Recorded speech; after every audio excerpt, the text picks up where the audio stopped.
Hi, Cara. Hi, Vanessa. Well, the sun is finally shining in New York for the first time in I don't know, 4 months. And in LA. It's been rainy. It's been rain. I know you guys are like, it's raining. What do I do? We're My all a little hair. pickled. Um, Pickled and frizzy. Come Yeah. sit by me. And it brings up the question as spring approaches and hopefully summer. I'm going to set up a series of scenarios. How do we handle the kid whose body has changed significantly since there was warm weather, at least 6 or 8 months ago, and is navigating that body change? How do we navigate the kid who's had a glow up in that period of time and the body changes are like, hello world, here I am. I'm psyched to show you all of my changes. To show you. And how do we navigate the kid whose maybe body has changed or hasn't changed, isn't in that transformative period, but is making some choices about what they wear and how they wear it that are giving us pause for thought. So those are the 3 buckets. Do you want to add any other buckets to this conversation? No, because I could add 12 more buckets, but what I really want to do is make sure to cover the kids who feel uncomfortable in their own skin, and then the kids who feel really comfortable in their own skin, and talk about both. Yeah. Right. So should we start with discomfort? Yes. So let's lay out the sources, what might be the sources of discomfort, right? So the first source may be weight gain or height gain that is making clothing no longer fit or no longer feel comfortable or no longer look the way a kid might want it to look. So there's that group of kids, weight gain, height gain, changes in shape and curve and all of that.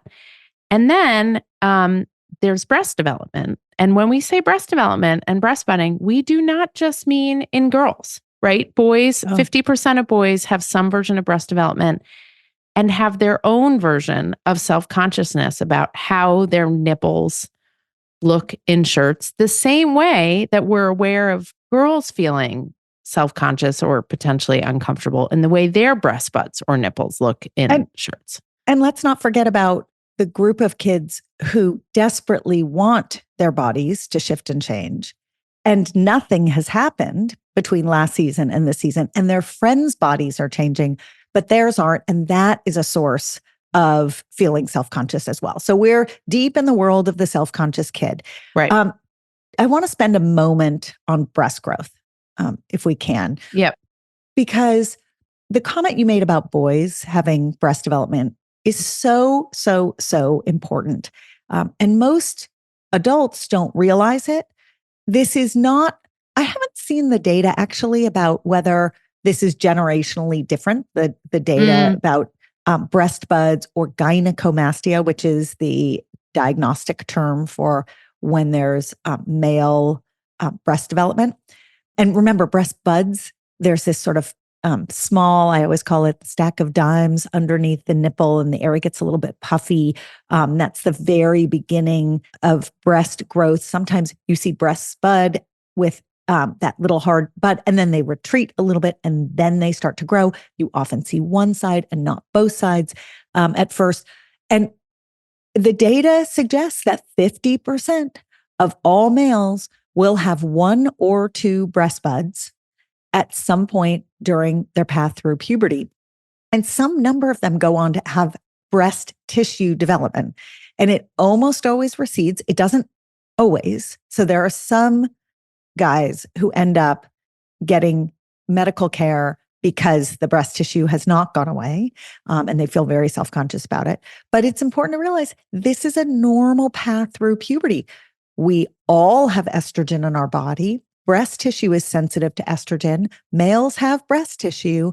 And so that's why you see it. And this is so shameful for boys. They don't want to, especially if there's a lump on one side, they don't want to take a shirt off or wear anything that's tight and revealing. And girls can wear bras that work to help cover breast buds, right? But guys, they don't have any Right. undergarment that solves the problem. So there's Right. So that. you created the Umbra specifically for this stage, which is the very sensitive breast buds that, as I say, will poke out of a down coat, like breast buds. They And will. you literally, you can't hide them anywhere. You could be in a suit of armor. But the Umbra actually like really smooths it out. It also helps protect them because they're really sensitive. And it's possible there are people who identify as males who wear Umbras or other bralettes or half tops or whatever. I don't know. I don't know, Kara, if you Or know. the way I've seen it done more often than not, I've had these one-off emails from adults over the years who have said they have sewed in, those sort of tank tops that have a Right. built-in shelf bra. They Yeah. can sew in something that will help just provide a little bit of compression for their boys. The other thing that you have seen, if you look at trends in dressing, now I want you to flash back. Has there ever been a moment since your own childhood where it's been stylish for a tween or teen guy to wear super tight shirts? Right.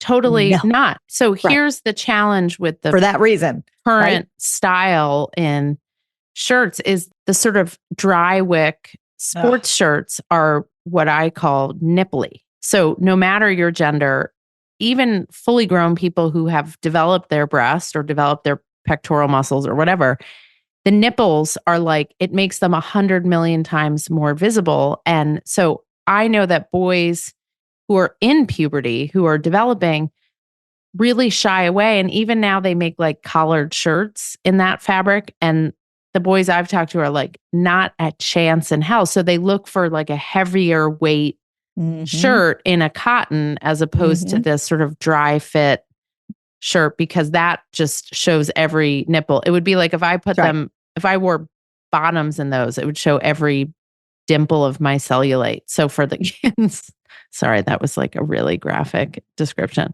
But I think it's really important to just acknowledge that there are these pain points for everyone. And we've done a really good job as a society creating solutions to these different pain points.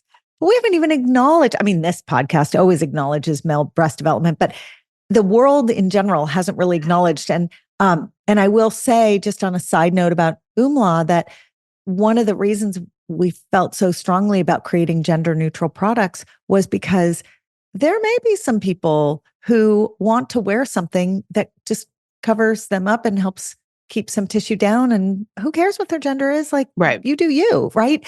So there are a lot of use cases in the world for lots of different products throughout puberty. I think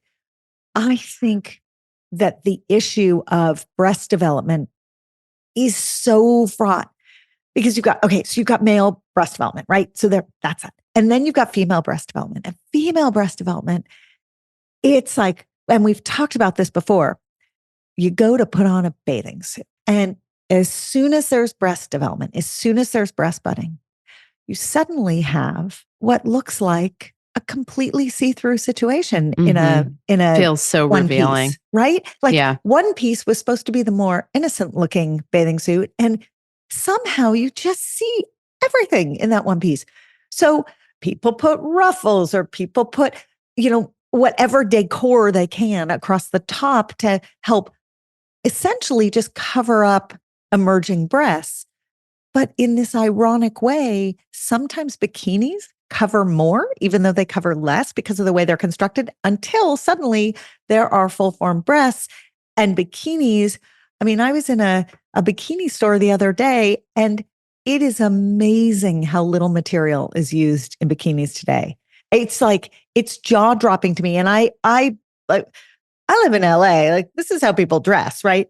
Well, we're going to get to, I stopped. We'll get to the bikini and other tiny garments of clothing conversation. But I also want to recognize, so a kid who's feeling self-conscious about breast development, about weight gain or height gain, you might begin to notice a change in posture. You might begin to notice that they're choosing to wear bigger clothes to try to camouflage some of these things. you might notice them wearing the same clothes over and over. And that might really piss you off because you're like, I just bought you all these clothes. Why are you wearing the same shirt? And by the way, you didn't even wear deodorant yesterday. So I just want to say to that, if you notice your kid choosing certain clothes, certain t-shirts or sweatshirts or something over and over again, and it's maybe big or it's baggy or you notice their body language, the temptation, because I've been there, is to get really annoyed and to say something not so nice. And instead, what I would encourage all of us to do, and I include myself in this, is to say, I noticed that you really like wearing that sweatshirt and that t-shirt. And I just am wondering, is it because that's what you feel good in? Are your other clothes not feeling comfortable? Like, should we try to find some stuff on sale to replace the things we bought, earlier? And I know in your head, it's like literally just ordered this stuff for you a month ago and now you won't wear it. All of us need to be really sensitive and empathetic to a kid who is not feeling great in their body and is just trying to find something that looks good, that feels good, that's comfortable, all of those things. I want to raise one other flag for people to keep their eye out for. And that is kids who are feeling uncomfortable in their body and are engaging in behaviors where they're trying to lose weight. And this is predominantly a female phenomenon, the weight loss part, because the goal for the sort of beauty standard among females looks quite different than the beauty standard among males. Males often are trying to gain weight, gain muscle. If they're carrying extra fat, they're trying to convert that fat into muscle. So it's a different path through disordered eating among people who are trying to lose weight in order to attain a thin aesthetic. You can see some of the exact same behaviors that you just described, right? Wearing big, oversized, baggy tops, big, oversized, baggy sweaters. And what's happening for these kids is that they might be achieving a goal for themselves where they're losing some weight, but they don't really want anyone in their life to make a comment about it or to stand in their way in any way. And so parents will often tell us that flag for them, and it's often a flag they missed because their kids are good about this, is this shift towards wearing very large, very baggy clothing as weight is coming off. So just the tip there is to be a keen observer. Just start noticing.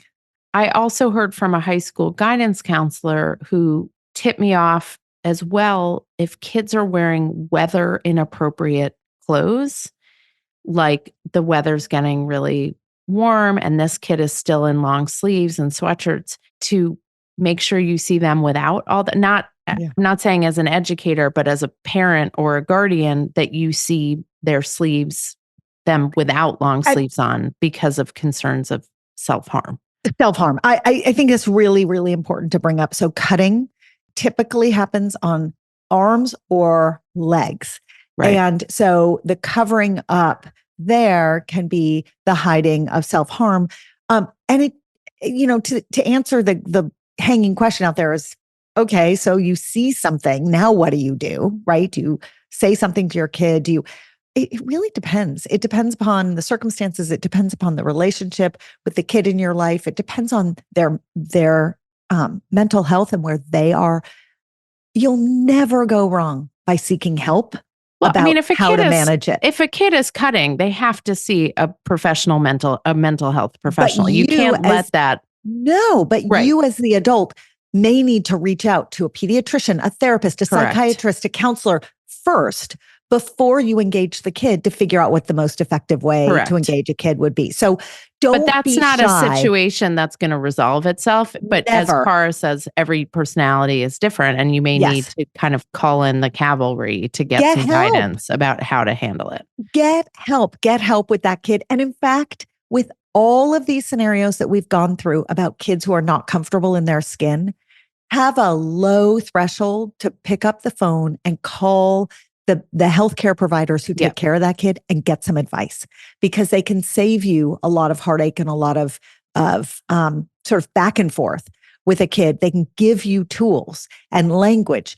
for you to get in there and be able to start to open up the conversation. And kids because this is something we talk a lot about, that it's normal for kids of all genders some kids to gain more weight than usual at the beginning of puberty or right before puberty sets in. And the biggest shame they feel is that they were made to feel bad, that they had like outgrown their clothes, quickly, or needed to go up a size, or felt ashamed. And so were stuffing themselves into clothes that really didn't fit them anymore. And there is I don't know what the name of it is, but there is actually there's like a physiological thing. If something is too tight around the waist, there is a reaction to that phenomenon. I'll have to look it up. But this is a time to buy your kid inexpensive clothes, because they are going to move through their clothing quickly, and they are struggling with their changing body. And all they need is for their loving parent to make them feel crappy that they need a new size, or they need bigger clothes, or they've outgrown stuff so quickly, or, oh my God, they're such a beanpole, and can't you just stay in the same pants? And oh my God, we just got those right. Like, we have to keep our mouths shut on this and use neutral language like, hey, it looks like those aren't as comfortable anymore. Let's find some stuff that's comfortable. Or, I notice your style's changing a little bit. Should we see if we can find some clothes that might reflect your style better? Instead of saying, you've gotten too big, you've gained too much weight, oh my God, you're so tall. Like, all these qualitative comments need to not enter the conversation. Before we leave the kid who's not confident, I want to add one more thing. There will be situations where that kid is going swimming or is doing some sort of outdoor activity that requires less clothing.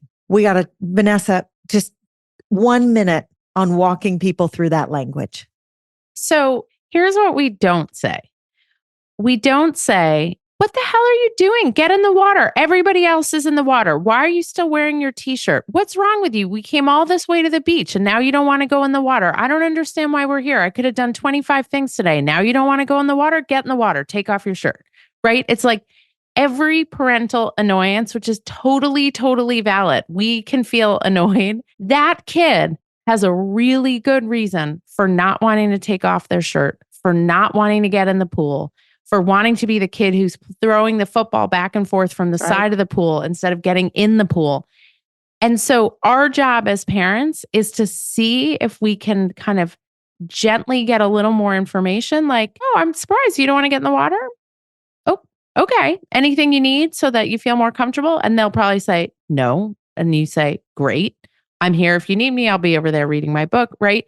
But berating them, like, they're big kids. They know exactly what they're doing, and they know exactly what's comfortable and what's not comfortable. I keep thinking about the scene in 8th grade, the movie. Oh, I mean, she's at the pool party. Yes, it is an unbelievable scene. And she's walking out in that green Speedo, and just her her shoulders are sagging and they're rounded, and she's getting in the water and she's so awkward, and and she doesn't have an adult there to pressure her. But if she had an adult there to pressure her, they would say 20 things wrong, like we all have ourselves. And so if you have a kid who's making certain choices, and it's not a safety thing, and it's not an eating disorder thing, and it's not a self-harm thing, and it's just they don't feel great in their body, you are there to love them and support them. And you are not interrogating them. And you're definitely not interrogating them in front of 25 of their friends. And if they don't want to go in the first place, fine. You know what? Enjoy an afternoon with them. Go do something fun, because one day they are going to be flown and out of your coop, and you're going to miss the moments with them. Right. So take the opportunity. I wouldn't push it. I agree with you. I wouldn't push it. Okay. So that's the group of kids who come from a place of low confidence. Yeah. Let us discuss the group of kids who, hurrah, feel great about themselves, right? This is amazing when kids have confidence. It is what we want for our kids. And yet, I mean, they're just taking that new body out for a spin. right? Yes, And yes, they're, they are. and it By the way, this is not a girl all, thing. no, Let's just be super clear. this is all genders. This is Yes, all genders. But depending on how old they are, they may not have the awareness of what it's like. They may not have the awareness of what clothing to wear, what's appropriate in what settings. They may not have the awareness of when it's appropriate to take off your shirt, for example, to play sports or not. They may not have the awareness of what bra to wear in what situation. I mean, they may not have the awareness that they are attracting adult eyes. yeah. They may not have the awareness that the feeling of being noticed for looking good and looking confident, which is, by the way, something that makes almost everyone feel good when the world takes note of you because you are rocking it that day. It feels good. Mm-hmm. And yet, if the world that is noticing you is, you're 12, 13, 14, 15, and the world is 21, 22, 23, 30, 40, 50, it is a mixed bag of odd emotions because kids feel great that they're being seen and noticed. And yet there is a major ick factor that they are highly aware of. And in some cases, there's danger. There's the perception of danger there. And the kids actually will describe feeling like suddenly they will go from, I have never felt better to danger, danger, danger. I need to get myself out of this situation. And we want them to feel amazing in their bodies, Yes. like to walk through life with that sort of butterfly, just unfurled feeling. That's incredible. I mean, I would hope for that for every child who's becoming, an adult or a teen. Like, that's amazing. So with that kid, the conversation it's somehow balancing, and this is relevant to the third part of the conversation. It's somehow balancing excitement for them that they feel really good in their body and they want to have their body out in the world in really confident ways, right? Balanced with safety conversations about, when people look at you, when people say things. And I just want to be super clear for anyone listening. This is not victim blaming or victim shaming. This is just the crazy world we live in that we have to worry about our kid going out, taking their new body for a spin in a cute little shorts or top or topless out on the basketball court and worry that somebody is going to say something, do something, whatever. So, Cara, I don't know. I mean, I have some thoughts on language to use. I don't know if you have a favorite phrase that you like to use. Well, I mean, what always stops me in my tracks is you don't want to value someone based upon the way they look. And yet, if you don't acknowledge that they feel good based upon the way they look, you have laid a whole new set of values for them, right? Like kids will tell us, my kids have told me, my need to not value the way they look had for a couple of years there made them feel insecure about the way they looked. They went from feeling really confident to really insecure because we never said anything. So to me, the language is something like, I am so glad you feel so confident about how you look. And you look amazing. You should feel confident. Let's just talk about one reality here as you head off to this party or this beach or this thing. And just like, let's bear with me for 2 minutes while we go through one quick circumstance that you might butt up against. And then just ask them a question, whatever that thing is. You're going to be on the beach. There are going to be lots of, older teenagers around. Like, if someone approaches you, have you thought about how you might handle yourself, what you might say? I mean, it's a very benign, but it's like in a job review session with an employee where you always lead with the positive before getting into the, I do think you want to acknowledge how happy you are about how great your kid feels, and to follow up by saying, and you're right to feel that way. It's amazing. You just are glowing. It's great. Like, you don't even have to make it about their actual body. You can make it about how wonderful it is to see your child feel the way they feel. Right. And I think that goes a long way.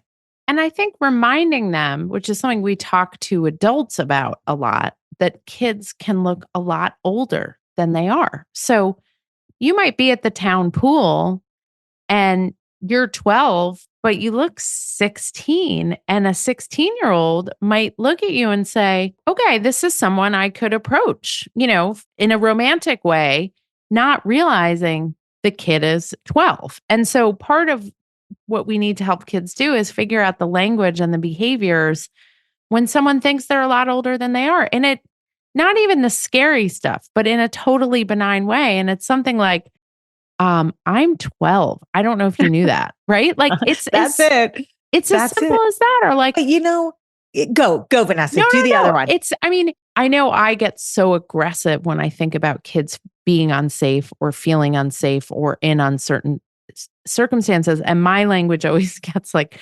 really in your face. But kids always tell us they're Like, never going to use oh my God, don't you know they're 12? get the hell off my body. I'm 12. And kids are like, I'm never going to say that. I'm going to say something that gets me out of the situation, but like carefully and gently and sort of allows me to slide out. So they're like, I might just say like, dude, do you know how old I am? I'm not your age. Like you're my brother's age. I'm 12, right? Or something Okay, like that.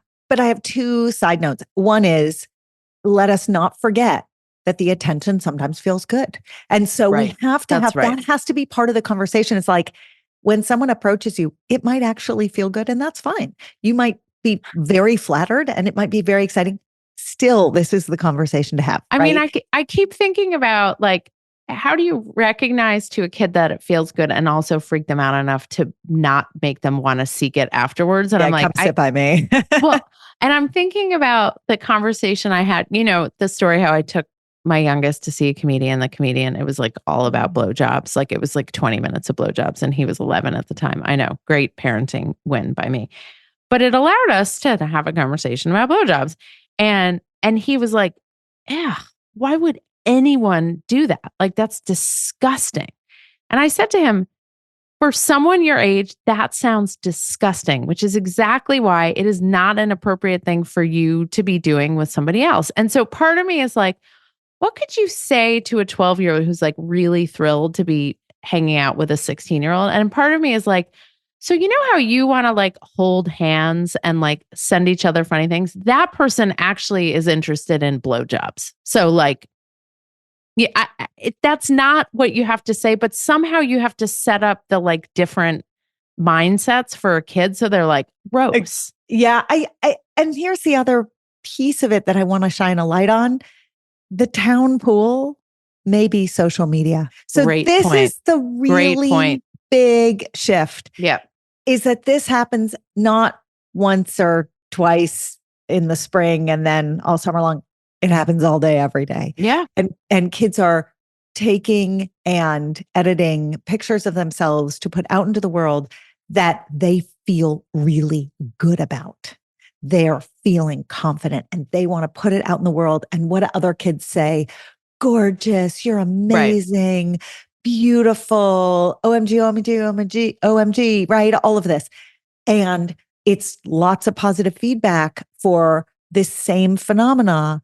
And all of the sort of potholes that we have walked through that can happen in real life can happen very much on social media, where someone DMs them and, suddenly engages them and wants to be in conversation and wants to be sharing images and wants to be this and wants to be that or wants to meet them.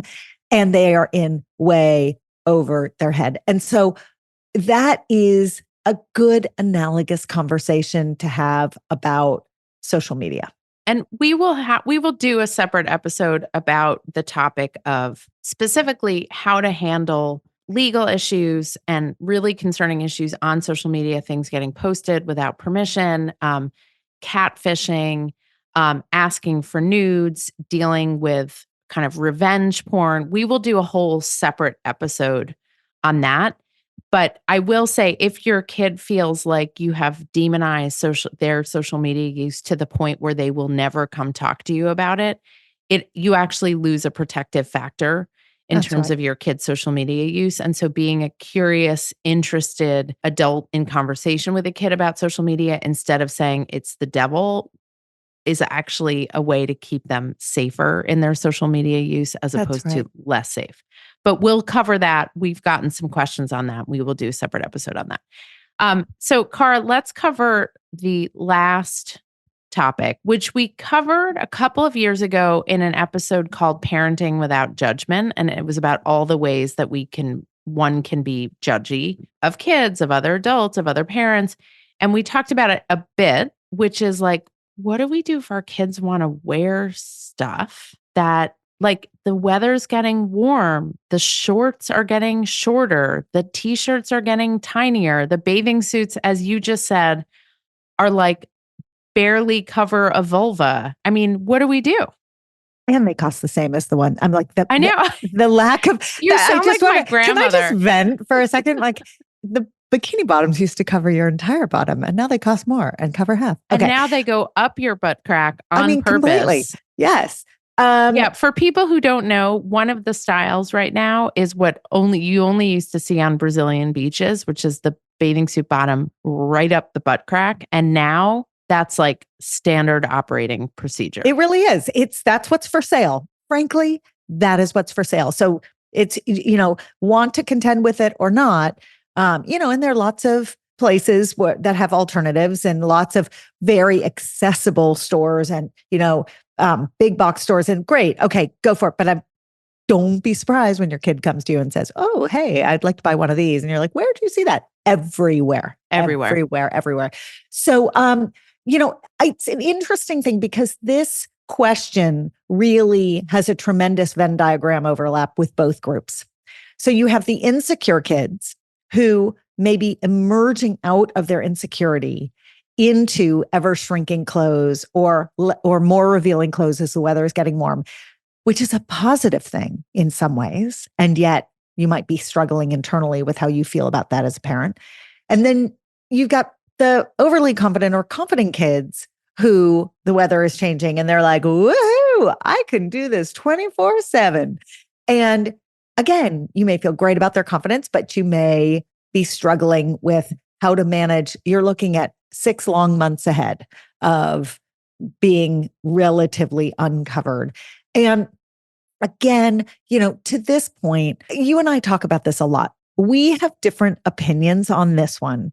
I think we land not so far apart, but I tend to lean so far into, let's talk about why I have feelings about this rather than what you are and aren't allowed to wear. And you tend to lean into, let's talk about what you are and aren't allowed to wear. And maybe we'll talk about the why behind it. Both approaches work and neither one is better than the other. Well, I think Aliza Pressman basically made it clear that mine was a little too authoritarian and not quite authoritative enough, and yours is more authoritative. But I will say, although they can negotiate out of mine. Okay, they can negotiate out of yours. So let's use shorts as an example. Very short shorts that. Do you watch Kim's Convenience? You ever seen that show? There's an episode where one of the workers in the car rental company is wearing. It's a man, probably in his late 20s, early 30s, and he's wearing a pair of short shorts that make everyone uncomfortable. And it's a great illustration for anyone who has seen that show. It's hilarious. And it's this conversation just dialed up for adults. But go ahead. So there's a few things going on for me. And this is a situation where we're bringing our baggage into this conversation, this whole conversation. But for me, I guess, are we considered third wave feminists, Cara? I guess we're considered I think we're considered third wave feminists. So as a feminist who was raised in, the 70s, 80s, and 90s, female empowerment was about not wearing skimpy clothing. It was about, wearing whatever was comfortable or we thought looked good. I mean, I spent half of college in overalls, which, I guess are now back in, but everything comes back. Everything comes back. So part of my challenge with the clothing is that it feels unempowered to me, that wearing super tiny, sexy clothing feels like not feminist, but I need to get over that. And as Chelsea Gooden talked about in our episode with her and her wonderful book, Underestimated, she's like, this is their self-expression. We have to get curious. If we judge them, we shut down conversation. And it feels empowered to them. I mean, let's And be it very clear feels that it empowered feels to them. different to them.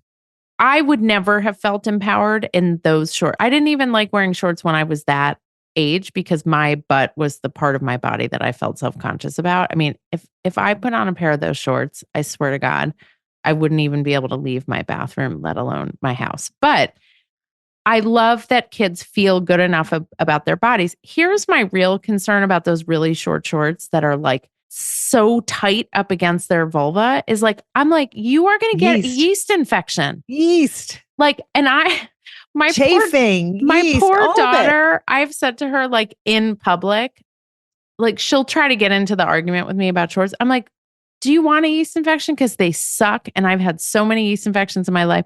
And so one of the deals that we made, this will make you happy, Cara. I was like, if you wear really short shorts during the day, those jean shorts where like literally there's not a breath of air getting up between those jean shorts and the vulva for like the entire duration of wearing them. I was like, you got to come home and put on your shorts. Oh my God, I love you for this. And you got to breathe, you got to air it out. Like air your it poor out. vulva is suffocating in those shorts. Like you have to air it out. And like, thank God I have the kid. If I said this to my sons, they would like literally never come home ever again. But thank God I have a kid who's like, okay, mom, haha, funny, fine. So you got to get at like, yeah, that's because your sons wear their shorts out of the house. They wear their shorts 24/7. So they don't need to change into their shorts. But the other thing is with girls and their summer wear is keeping a wet bathing suit on and then putting tight shorts over a wet or damp bathing suit. I mean, talk about a breeding ground for a yeast infection. It's like a yeast party. So that's a safety thing. And guys are no better about managing wet clothing.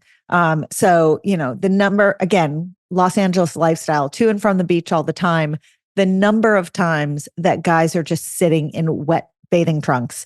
And, while they don't get yeast growth in quite the same way, they get chafing.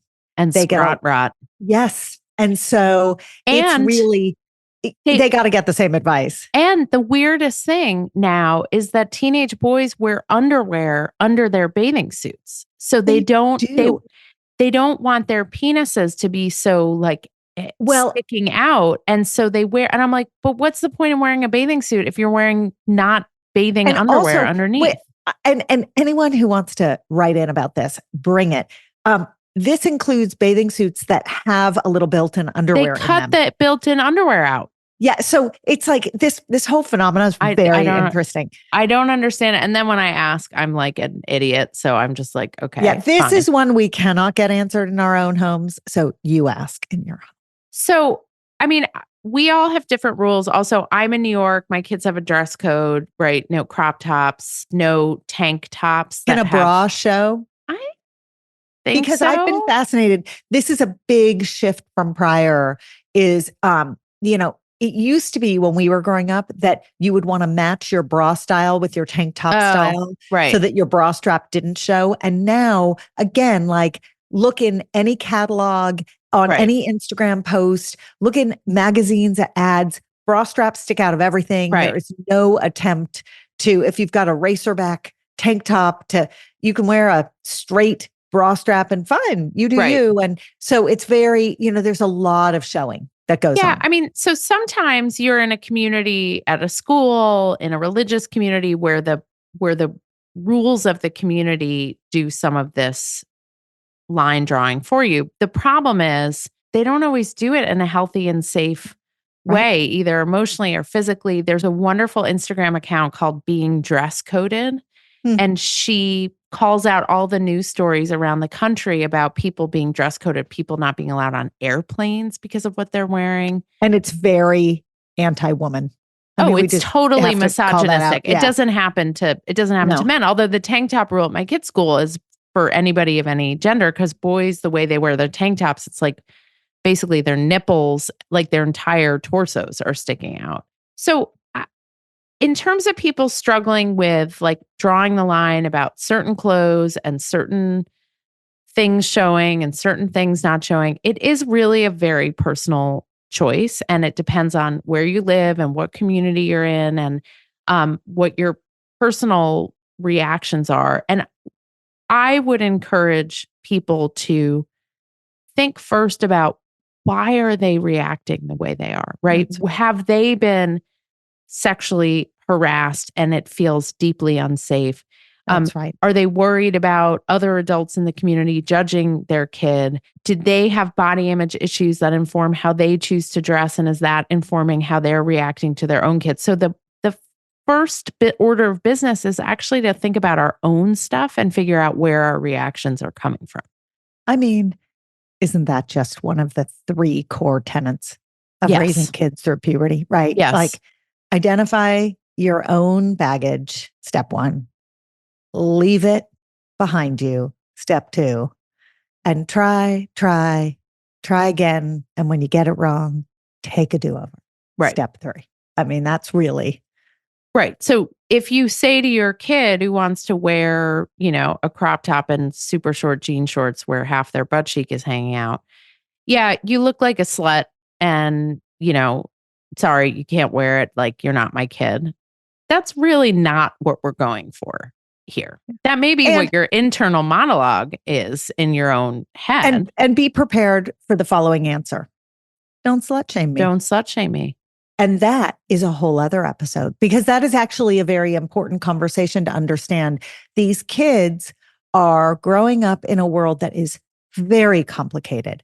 But one thing they are super clear on across the board is that judgment is ugly. And it's not conducive to like ongoing connection and communication. No, it's not. Instead, if your kid wants to wear that, and by the way, they're going to tell you that everyone else is allowed to wear that. And the everyone else thing, you can just nip that in the bud immediately and say, everyone else doesn't live in my house, my rules, different houses, different rules. Your friends, like, no judgment on your friends' parents, but I'm paying for your clothes. This is up to me. These are my rules. And everyone's rules are going to be different. That's right. And so the conversation is something like, I hear that you really want to wear that. I don't feel comfortable having you go out in that. So can we find a compromise where it feels comfortable to me and you feel really great about the way you look? And let's look together either online or I'll take you somewhere and let's find some options that feel good to both of us. And I'll just add that if you think it's helpful, one starter comment might be, it's not that you don't look great. You look great. Or you look beautiful. Or I'm so glad you feel this way and you're dressing in a creative style, like whatever it is that's positive, right? Lead with the positive. But I'm not comfortable. And if it's in my house, it's here's why. So let's come up with a different thing. Or can you go back into your closet? Or, and this is kind of a fun place to land, go into my closet. I have found that one of the easiest ways to bridge a conversation about clothing is for them to go shopping in your closet. First of all, they always want to borrow something, and that's really sweet.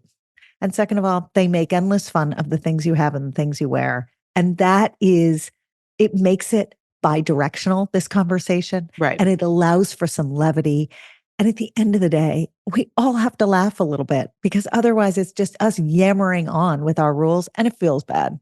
And for people who have younger kids who are trying to age up in their dress, you can say something like, I'm not saying never, I'm just saying not now. And we can revisit it in next summer, right? But you are allowed to delay for your kids. Just because they want it now doesn't mean you have to give it to them now.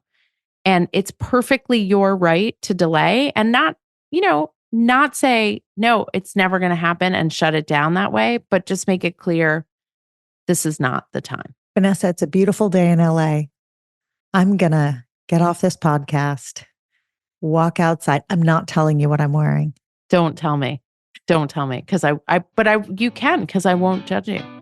Because that's what this is all about. Bye, Cara. Bye, Vanessa.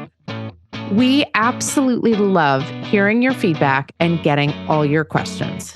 So anytime you want to be in touch, email us at thepubertypodcast@gmail.com. If you're looking for great puberty products like the shorts or the socks or the bra, you get the theme there, go to myumla.com.